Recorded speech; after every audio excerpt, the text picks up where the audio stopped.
Listen, a new bill would reform Florida's medical marijuana industry. Some things would be more restrictive, others more flexible. Our Liz Crawford talked to a Tampa family who says these changes would be life-changing.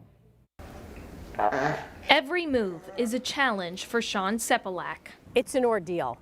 I mean, Shaun is a 30-year-old grown man who is in diapers, who's tube-fed, who's vision impaired, who's in a wheelchair, and I'm his mother. Barbara's also his full-time caregiver. Okay, these are the patches that we put on him. After years of violent seizures, medical cannabis changed everything. And he takes 3 different seizure medications, and the cannabis has helped more than all those 3 medications combined. Shaun was finally able to sleep through the night. It's amazing. Florida law requires those who rely on medical marijuana to be evaluated and recertified by their provider in person every 7 months. To go to the doctor for a visit that's 15 minutes could take me 4 hours.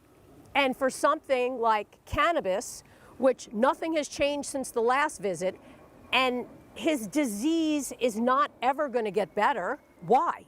A new cannabis reform bill would change that by expanding telehealth for medical marijuana patients. Dr. David Berger, who treats Shaun, believes it's long overdue. It's one thing to be able to do a 30-minute telehealth appointment. It's another thing for someone to have to take a day off of work.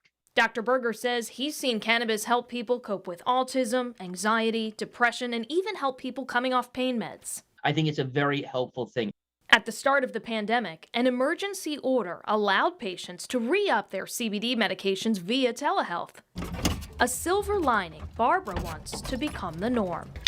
I hope they listen to people that have special needs or their caregivers. And if approved, it's not just the changes with telehealth that you will see. Let's take a deeper dive into some of the other aspects of the reform bill. House Bill 679 would put restrictions on medical marijuana advertising practices. It would also require doctors to complete a 6-hour training course to be cleared to recommend marijuana to patients. Plus, patient registration cards would be expanded, lasting 2 years instead of 1. The bill also calls for the creation of a new medical marijuana testing advisory council with expanded regulations.